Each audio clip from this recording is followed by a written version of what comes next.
really hard. Oh, Well, oh, really? Tell me more. This is it a massage wand? yes, vibrating. Well, welcome to Practical Shooting After Dark. Here with Joel Professor. Park Hi, everybody, and Professor Kim. and Hello. Professor Kim. We could call you Professor Kim. With your vibrating massage wand, I imagine, for show and tell. You guys know the rules. Everybody comes here with a topic, something to talk about. And then we, we do what we do. First things first, I got a little bit of news. Joel and I was persuaded by a few emails I got to do interviews for the USPSA president thing. So Joel and I recorded an interview with Mike Valentine. That'll be on next week. What would you say about that, Joel? How'd that go? It was good. I had never spoke to him before, so Yes, it was interesting to talk to him. yeah, I had no idea what he was about. So that was good. And what else? Tyler and Joel will handle Mike Foley interview. Mike Foley said he would do it, right? Yes, Mike has said he would do it. He was just busy, and he's supposed to be getting back to me with the date. I know he had a lot of travel for the next couple weeks, so.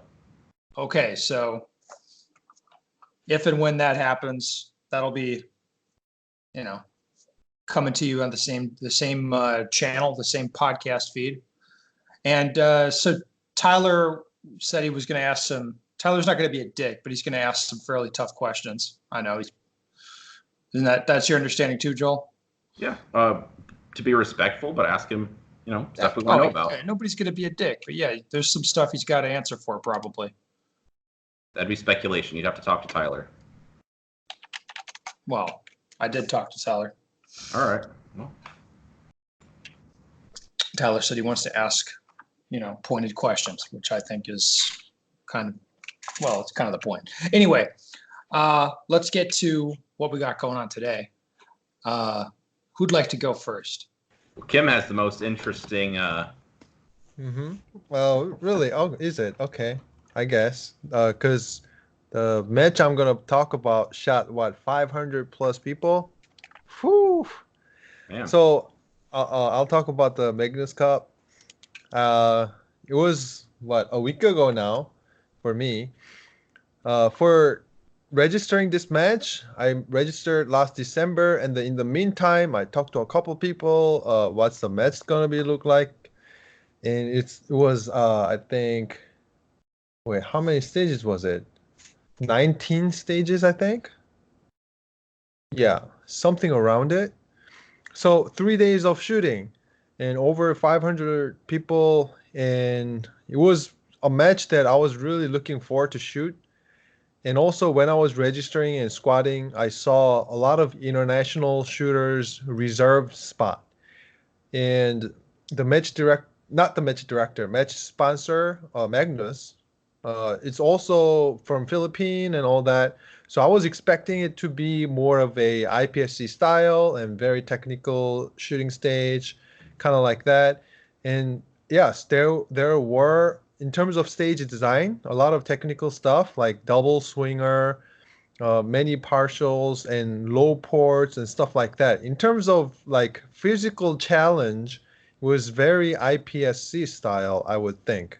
And the shooting challenge was very kind of like USPSA style, where you see like 3 targets side by side, 5 yards kind of thing, some hosing speed, and like 4 targets side by side, kind of like that, and multiple poppers side by side, kind of like that. Those kind of style of shooting is very USPSA style. So I think it was not a IPSC style or USPSA style. It was just the physical challenge of IPSC, so like low port and a lot of running and shooting on the move kind of thing was on this match, but the target difficulty was kind of like USPSA style. So I was, to be honest, expecting like true IPSC style where you don't see 3 targets, 4 targets side by side. But it was pretty interesting in terms of that, like mixing IPSC challenge, physical challenge, and USPSA hosing style challenge, putting those two together, I thought it was interesting, but wasn't what I expected for sure. And some two stages got tossed out, and the reasons why both were tossed out were it was basically telling me the match wasn't run consistently. So Are you talking about RO issues? Yes, for Okay. sure, because like making sure the starting position is correct kind of thing. That is RO's duty on major matches. So yes, uh, tossing out two stages really is not good. And also there were some like traffic jam issue. So a lot of people getting stacked up was a big issue too. So in terms of I heard that the stages, wait was like a couple hours at times. Is that correct? yes, that I is heard there correct. was. I also heard there was issues with poppers. Is that correct? Yes, very correct. So there were cases, at least two poppers. I doubled it down just to be sure. At least two. I mean, Because, based on observing what other people were having going on with the poppers. what was that? So you're watching other people shoot, and you're like, "Hey, that popper looks heavy, so I have to shoot that one twice to make sure it's going to go down." Yes, I saw multiple people, like one person, for example, Hopkins, getting like 20 points, or 20 seconds on his score, basically. Because For a that popper? popper, yes, Holy big. shit. There was a big popper at 25 yards that activates a swinger. Oh no. Yes. Those poppers, like I saw multiple people, coming back for that Well, or it's a good taking thing they some fixed serious. popper calibration. Fuck. Yes. So those poppers weren't working, and like once there's a stage thrown out, there was an option to shoot it or not for fun. Basically, our squad was stuck on that stage because we have nothing to do. We were on a thrown out stage for like an hour to wait for the next squad to be done on the next stage, kind of thing. Yikes. Yeah, in the heat. Yes, the stage designing. Some of the stages were pretty interesting, like I mentioned. Good IPSC and USPSA hosting challenge. However, the match itself wasn't running like it should. It's basically like nationals uh, level match, shooting 3 days, 6 to 7 stages a day, 500 plus people. Yes, but there was one thing pretty interesting at the awards. They were giving out like 65-inch TV, 55-inch TV, What? and iPhones. What? Yeah, I thought that was pretty interesting. It So was what kind of was it funny. like random draws or class It or is division random draw. winners? Oh, Yeah, okay. it was random draw. Multiple guns were given by random draw. In the awards banquet, they served barbecue kind of thing. That was pretty nice. So in terms of awards, they definitely did it like IPSC style. There were a ton of Filipino shooters. So I think a lot of since the sponsor is Filipino company, I think. So I think they really did a good job doing it like a IPSC style awards. Yep, borrowing a hotel and like all the projectors and microphones everywhere kind of thing. So by IPSC tonight, you mean just like a more production value, like a bigger show, or what do you mean like was different about the awards? Yeah, in IPSC outside the US, it's pretty common to like actually borrow a nice place and serve dinner and actually give nicer plaque. They gave all the top three shooters, they got like a glass eagle I saw that. statue kind of plaque. Yeah. So Okay. they put more effort into acknowledging the winners, kind of thing. Yes. Gotcha. So are you going back for the next one? I'll have to talk to one of the guy associated to that match. I actually talked to one of the guy who was designing one of the stage, and yeah, I saw his stage pretty promising. So, like I said, stage designing was pretty nice. However, the match wasn't running well. I, I'm I to be honest, would go back just for the purpose of shooting those stages. Even though Okay. I didn't have a good experience at the match, but those stages were I would say I would go back. Okay. Mhm. So that answers that. Yeah. Joel, do you want to go next, or do you want me to? No, it's up. Go ahead. What do you have to share, sir? You haven't told me what it is. So I think part of me like, hey, I'll send me shit and I'll take a look at it. Have you guys seen this stuff? So for the audio people, yes. Yeah. So you can build your own little mini stages, like Yes. diagram. So the 3D stage builder people, if you search 3D stage builder for USPSA and IPSC, they sent me a kind of a sample pack of stuff. And man, I feel like a little kid again. So You always act like a little kid, though. shut up. Yeah, you're right. I do. So here's have targets and target stands, and there's even individual. Like this is a bag of target sticks. Okay. Like to put in the stands. I mean, this is like so cool. Where we've got bags of targets and target stands and target sticks and wall sections. Just to give you when I opened this up, I was kind of impressed with how much detail there is. So this wall section, for example, this is an actual like a mesh or netting on it. So for the audio people, I'm sorry, but people seeing the video see I'm holding up a tiny little wall section. Yeah. And so it's a tiny wall section that looks like it's 3D printed, and then this mesh thing is glued onto it. So this was like built by hand by somebody. Yeah. Yeah. So what 3D Stage Builder is like tiny little stage models that you can build, and they make all sorts of stuff like poppers, target stands, wall sections, fault lines, all that stuff. And then I guess the idea for them is you can physically build a stage model in 3 dimensions. I don't know if that's super useful, but I think it's really cool. I really like this stuff, and it's kind of just little toys to play with for stage design. Yeah. So give it to me straight. Why should I buy that? Is it just like because it's cool? This is a toy to play with. I still have Lego stuff. I have Legos in my basement. Like I have a Lego BB-08. Yeah. This has been sitting here for like 6 months. I never built my Lego baby, for example. But so I still like that stuff. I think that's cool. I don't know that you would buy this for any practical purpose, but it's neat and it's fun for sure. That makes sense. Or I suppose you could build something and send it to your homeboys instead of like drawing out something with crayons and construction paper, and just send them a picture and be like, "Hey, make this." Well, I mean, yeah, I guess you could do that. Dude, look at this, barrels. Like I have little barrels. I can build little barrel stacks. And man, I think this is really fun.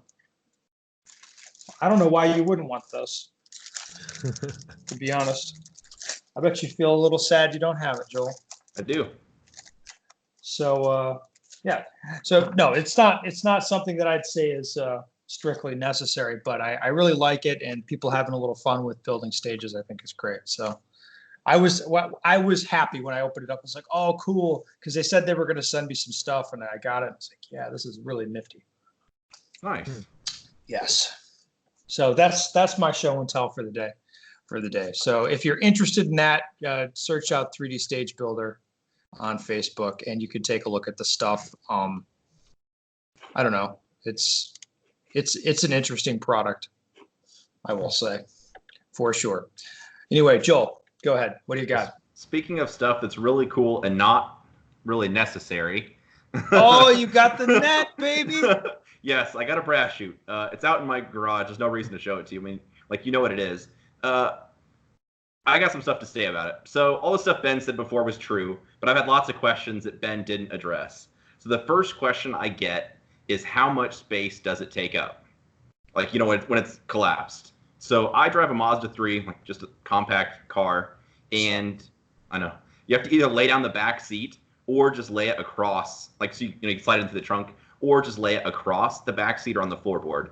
which isn't that big of a deal, but people are concerned about that. So assembly is like the most impressive part. So it takes maybe 3 minutes, and it's extremely well made the way it all fits together. The easiest way I could explain it is it's like one of those easy up tents where you kind of like it's all together and then you just it's all one piece. And you basically slide out the arms till they snap in place. Then you just attach the net, which is color coded, to each corner, so you can't even mess it up. It comes with a carrying case that holds everything, like for easy storage, all in one like bag. So that's super nice touch. So I really like the way it comes together. The pictures don't do it justice. It's super nice. So I guess the big question is it actually worth it, or is it just for flexing on poor people? The real flex is just to not pick brass, but that's true. But I would say the answer to that question is yes to all. So, I mean, yeah, I mean, you could get by with using a tarp and do roughly the same thing, but this is way more handy. The tarp won't catch brass as much as this does, especially due to like velocity, since the tarp, goes up and down higher, obviously. The only time you might miss brass is if you're shooting at like real far angles to the left or right, or if you're shooting like on the 180, then obviously, like the net's not going to catch that. But if you're like me, you shoot, once or twice a week, it makes a lot of sense to buy something that makes your life easier. And it's so well constructed. I mean, you'll use it for years and years. It's not like it's going to fall apart after one season. So I think it's worth it. So you like it? I do. So I was essentially correct about everything I said. Yes. And your doubt in me was misplaced. Well, you sent me a picture when you were still it was Australia. Yeah. You sent me a picture of it, and you're like, hey, this is the next paster gun. You need this. So, of course, my initial reaction, my question is, how much is it? And Ben's like, it's $150. You're thinking like an idiot. Like it's not. No, I said it's like the next paster gun. It doesn't. It's the same reaction you had. You're like, how much is the paster gun? And somebody's like $80, and you're like, fuck that. I don't need that. Yeah, and it's the same visceral reaction you have. You're like, oh no.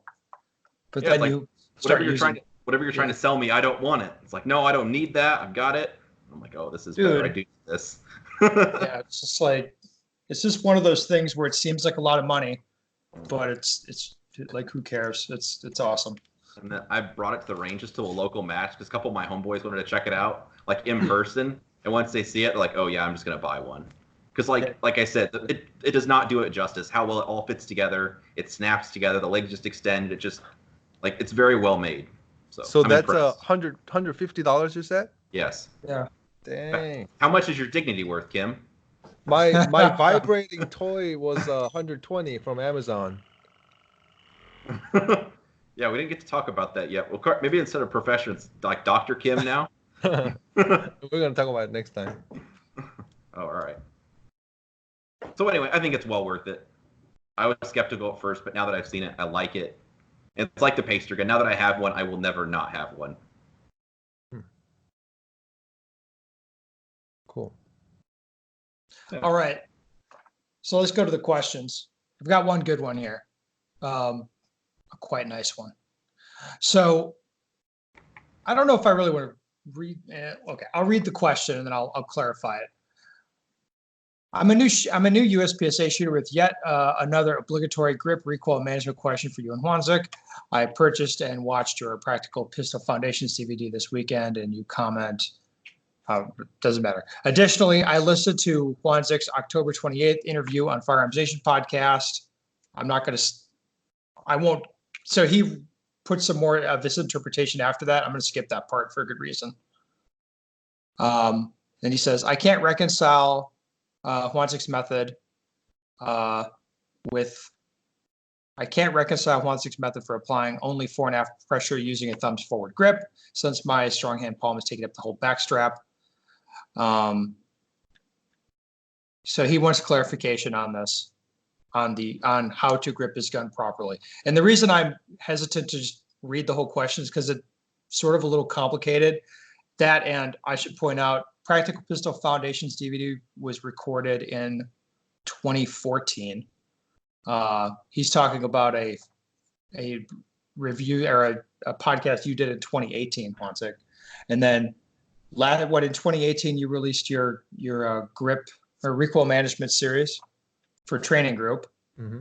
And I tend to rewrite and clarify and change stuff happening on a yearly basis, also in books and in training groups. So this stuff keeps changing.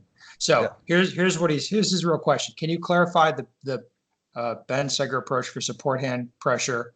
And perhaps once he can clarify the mechanics of how he is applying on the 4.5 pressure with the support hand. So he's looking for getting his getting the grip techniques clarified. Cool. Okay. So the first thing I would say is this is stuff that spans years from different people. So it's not all going to fit together cleanly. I'm sorry about that. It just doesn't work that way. So he mentioned that he watched the recoil measurement series video. So no, he did not. Oh, he did not. He did not mention that. I'm just saying that that is another thing that's come out. Yeah. So one of the things that I included in the recoil measurement series video, by the way, that video, there's 4 sections. You can either get it from Vimeo or on pstg.us. So there's 4 sections in the video: grip, joints, stance, and the introduction part, which talks about timing and wobbling, all that stuff. So just strictly talking about the grip, there's 3 ways to grip in terms of the direction of the pressure inside that grip. The gun grip is what I'm talking about.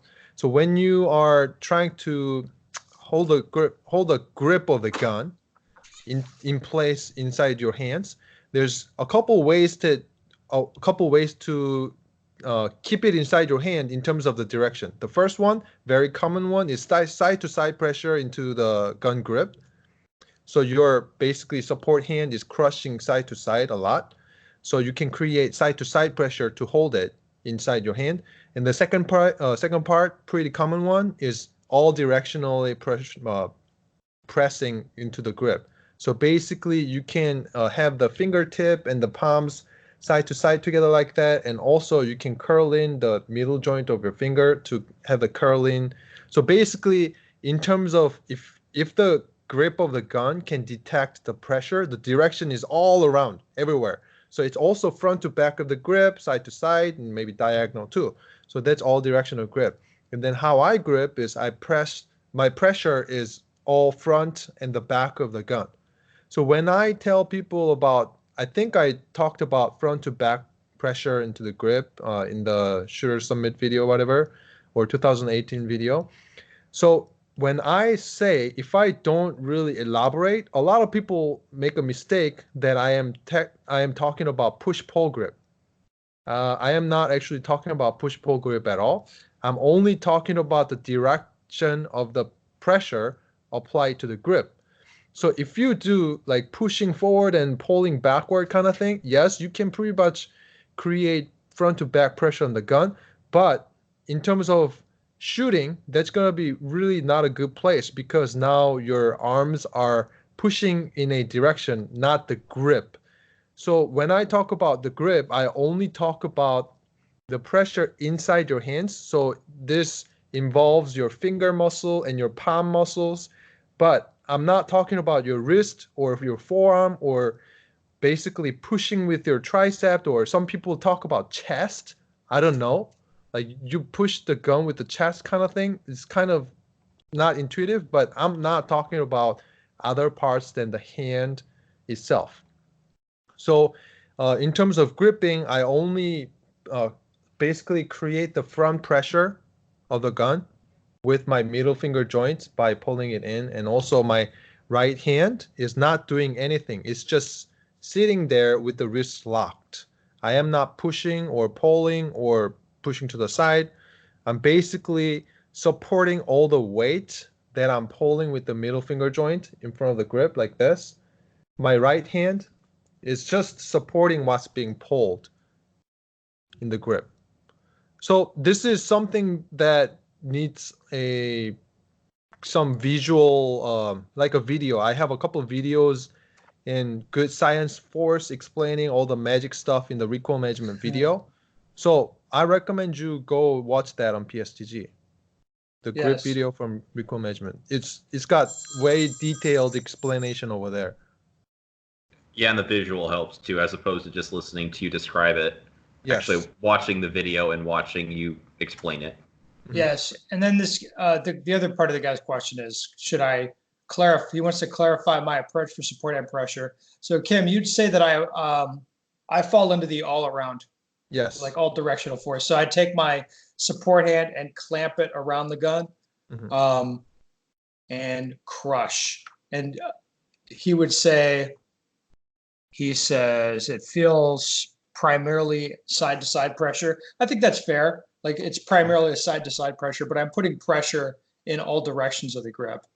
You know, I just take my hand and wrap it around and clamp onto the gun.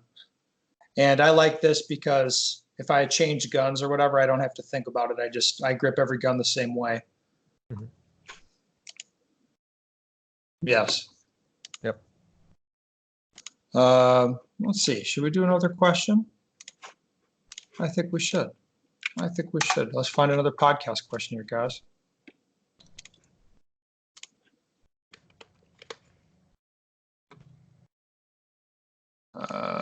Nope, that's not a good one.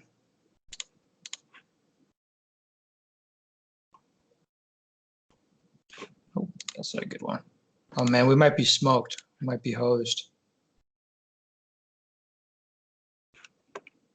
Jesus. Well, I'm not really seeing any interesting podcast questions here, guys, as I'm going back through my queue. So sad. Oh, no, here's a good one. And maybe Mr. Kim, you have a way to clarify this. Hey, Ben, love the podcast and the unfiltered banter. Wanted to ask your opinion about the new Laugo Arms Alien pistol, more specifically, the fact that it's been approved for IPSC production division. The gun itself is not striker fired, but has an internal SAO hammer, which, as you well know, is an extremely important technical detail. The current IPSC rules specifically say that single action only triggers are expressly prohibited. Pulling the trigger in an alien pistol only releases the sear and does not pull the hammer. Therefore, clearly SAO. Do you think the alien pistol should have been approved for IPSC production division given the current written rule set? Furthermore, Laugo Arms stated they intend to push for the USPSA production and carry optics divisions once they've met the minimum quantities needed for approval. Both USPSA production and CO divisions have similar, yet even more explicit rules as to what is and isn't approved for those respective divisions. Do you predict the Laugo Arms alien pistol will get approved for P and CO despite being functionally non-compliant? So let's say, first, let's get to the what he's asserting about the alien pistol. I've never handled one of these things. I don't know. I've never touched one. Kim, you've shot one, right? Yeah. Okay. Shot both red dot and the iron sights. Okay. In your estimation, is what he's saying true, that it's a single action trigger essentially? Yes. It's a internal hammer fire, so it is a single action gun. But at the time when I was talking to one of the developer, I asked him about this being production approved. And then he was telling me that they already have the technology to make it double action, single action. Mm-hmm. So I was assuming that the production gun approved model will have double action. Okay, but apparently that didn't happen. It did not? Then I guess Apparently this is a single action. apparently the one you shot was approved. Yeah. So then, this is tricky. So it really depends on how the politics works, right? I don't know. I mean, I Yeah. guess. Well, I thought the idea was super interesting, but the one thing that really caught my attention was how expensive they are. They are. Because I think it was like $5 or $6 grand. It Yeah. maybe comes with like some extra parts or an extra barrel or something, but it was like $5,000 or $6,000 for whatever the kit that it comes with is. Mhm. It was a news article I saw on the interwebs. Mhm. And then one other conversation I had last year was I was asking people like, hey, is this going to be, production optics or carry optics legal? And then one person was telling me that since the optic is not on the reciprocating mass, it cannot be carry optics legal, was what I heard. Oh, that's a good point. Yes. So basically, it has to be on the reciprocating slide, not reciprocating top mount, is what I heard. Yes, I mean, so that's another issue with it. Mhm. To me, like as far as I read it, if it's sort of this gun is like fundamentally different in its design in a couple ways. I, I don't see why they would approve it without changing the rules or clarifying the rules for it. But that's just me. Do I predict it'll get approved for production CO? Fuck yeah, like why not? Like the people doing the approval don't I don't think they really care that much. So like what?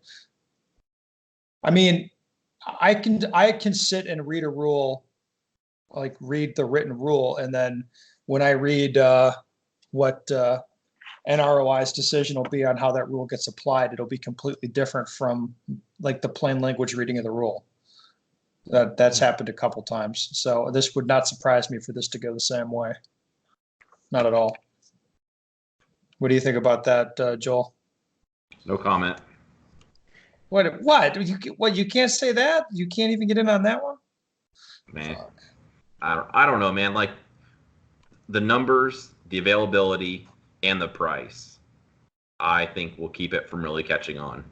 Because I mean, they're $5,000 a piece. I don't think you're addressing like whether or not it gets approved. It'll probably get. I'm sure it'll get approved. Oh, Joel, you're such a nice guy. But being able to get enough of them and have parts and support, it's like, let's be honest, most people that train at a high level are hard on stuff. So support and cost would be the concerns I'd have. Because of course, like I'm not good with machines, so I'm gonna break something at some point. And like, how could I fix it, or would I need somebody to fix it? How much are parts? When can I get a new one? I want it now, of course, because I'm impatient. So all areas of concern. Yeah. Yeah, well, there you go. Anybody have anything else? I think we the idea is super interesting though, and I'd love to shoot one, of course. But Kim, did you find it super interesting to shoot? If you have good fundamentals, I think it's a little bit of benefit. So like if you don't lock your wrist, if you don't know how to lock your wrist, it's gonna shoot the same as normal guns, because the flip is coming from your body. But if you know how to lock everything in good grip, then the thing is you can shoot as good as Shadow 2. That's what I felt. Like shooting Shadow 2 and the Alien side by side, I didn't feel any difference. well, Shadow 2's at like one level. What about like a Tanfolio then, which is up at like this level then? I could do everything I'm just teasing you. I could do everything I did with Aliens with other guns, even plastic guns. Interesting. Okay. Because you don't have as much flip, it doesn't mean you cannot do with other guns.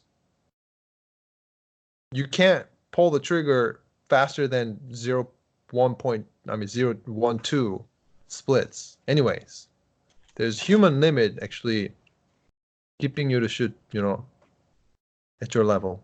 Well, that's boring. Not the gun. It is. That's kind of a bummer. If you have $5,000 to spend, send it to me. I'll help you to shoot better and shoot just like you shoot with Alien, with plastic Walther or plastic other guns too. Send you $5,000? Oh, maybe that's too much. Better? No, I'll take less.